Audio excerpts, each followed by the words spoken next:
Magluluto tayo today guys ng bangus. Hey, please. Wait na nga. Huwag na nga kitang anuhin. Ang gulo mo eh. Tingnan nyo guys. Ang ating lulutuin. Ha? Ayan. Ating bangus. So, lalagay ko kayo dito. Nakaholding tayo, meron tayong kangkong. Wait a minute. Kaping mainit. Ay, ayan. Natakot ko pumitik.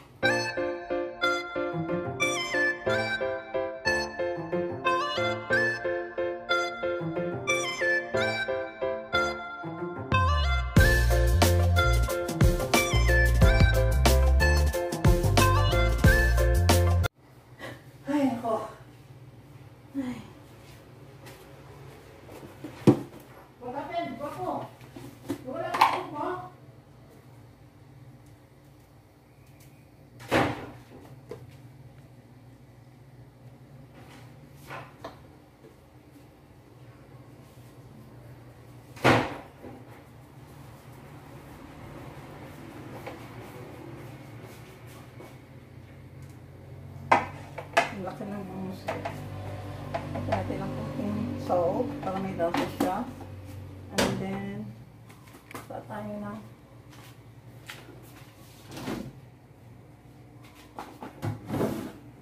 Ay, ito. Ito po ng kamatis.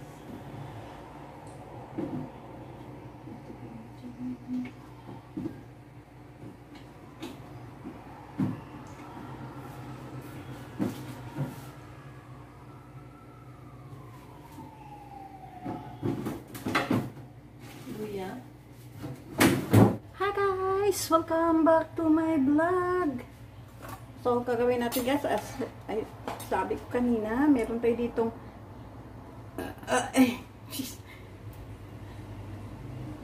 ayan, ating boneless bangus. And mayroon tayong ihaw na boneless bangus.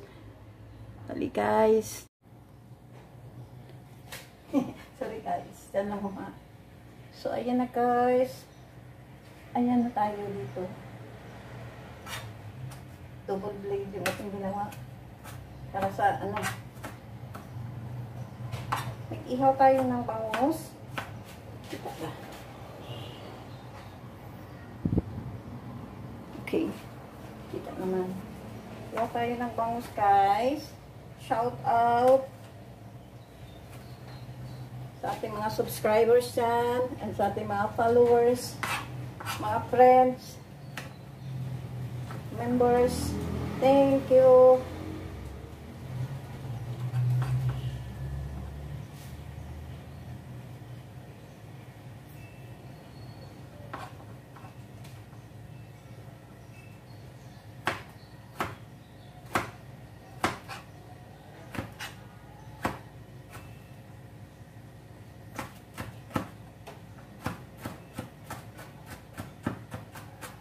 Gusto ko kasi maraming kamatis yung ating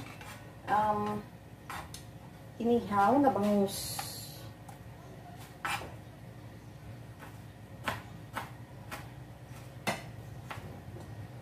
Gusto ko na maraming kamatis guys kasi diba ang kamatis is marami namang benefits yun sa ating health. Shout out sa aking 2 million viewers dyan. Hello! Lagyan natin ng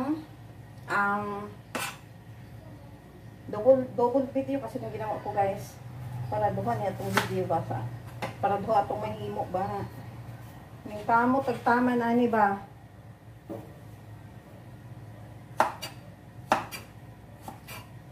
pilay pad sa unggoy.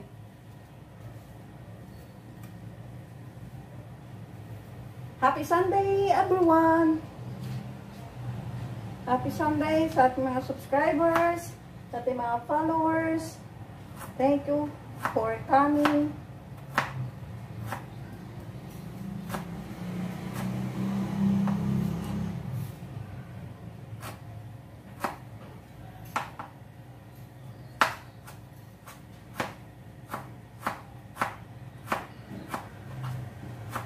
natin kung paano ko gumawa ng ating inihaw and it's yummy.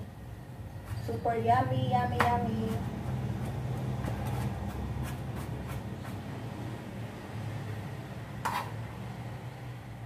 And then we're gonna mix it.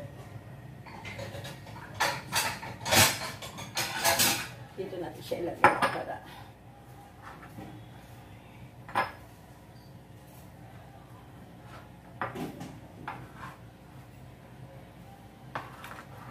yan, lagay muna natin siya dyan. And then, maglalagay tayo ng paminta. Gusto ko yung durog na paminta na fresh.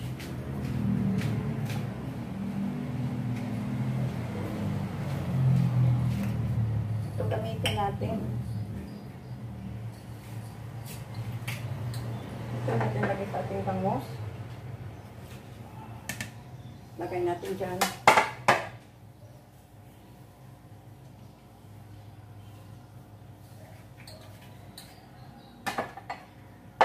Kita ninyo.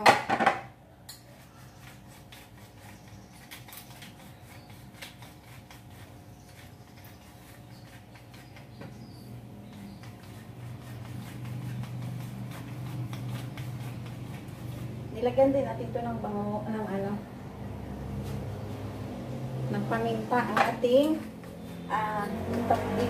papalaman natin ito siya, guys. Kaya namit ko yung fresh para maganda.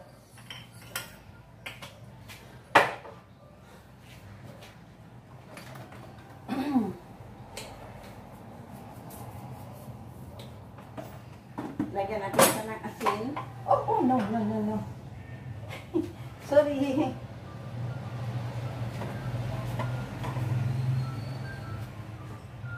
Lagyan natin yun. Ito lalagyan natin ng asin. Sayang yung malinis siya kamay ko, ha. Baka huwag kayong mag-bash dyan, huwag kayong mag-comment na malinis yan. Nilagyan ko siya ng asin and paminta. And then, let's lagay natin muna dito yung ating So, let's go. Lagay na natin siya dito, guys.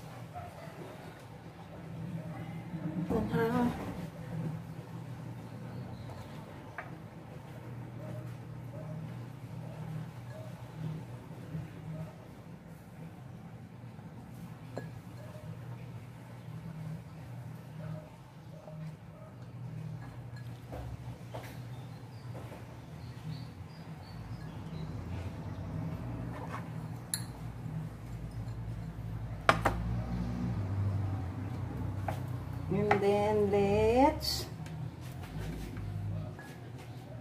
spread. Let's spread daw. Ayan. And kakover na natin.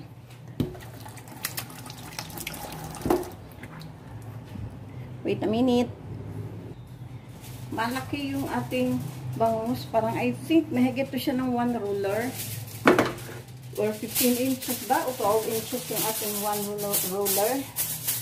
Kaya, maglalagay ito ng butter. Wala nang time para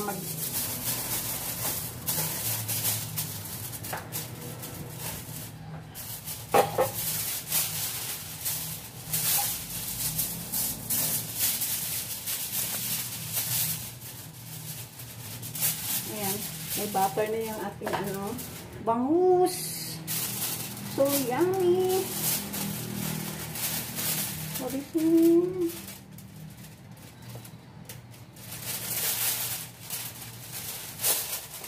Parang ang laki yata. Palagay, di ka siya.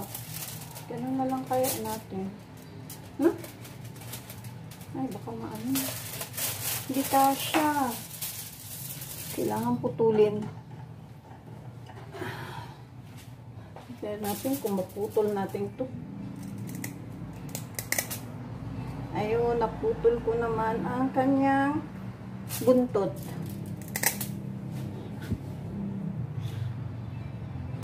Ayan, kasya na ito. Kasya na ito. Yay! Done! So, paano natin yan, chef? Yan o guys. Ayan.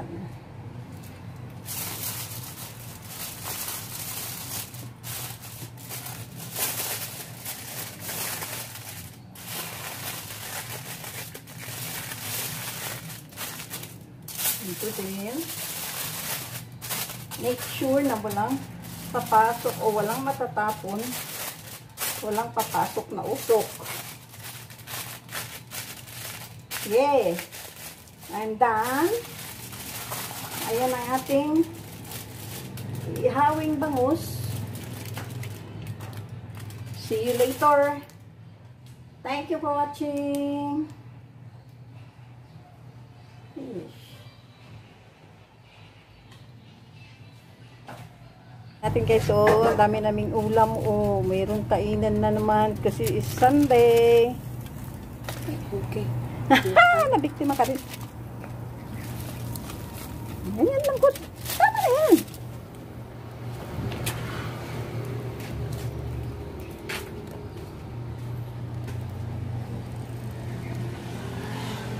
Ayan. Tingnan natin mamaya, ha. Diretso kain. Ayan guys, ang aming boneless, ay, inihaw na bangus. Boneless, inihaw na bangus. Boneless bangus. Ayan na guys, ang ating tara. Ito na kaya to? Wala, ba't ganun? Pero kanina pa kasi ito eh. Ito na. Chiring. Ooh. Look at that. Yay. Ang tagal ko na hindi nakakainin na inihaw na bangus na kami yung gumawa.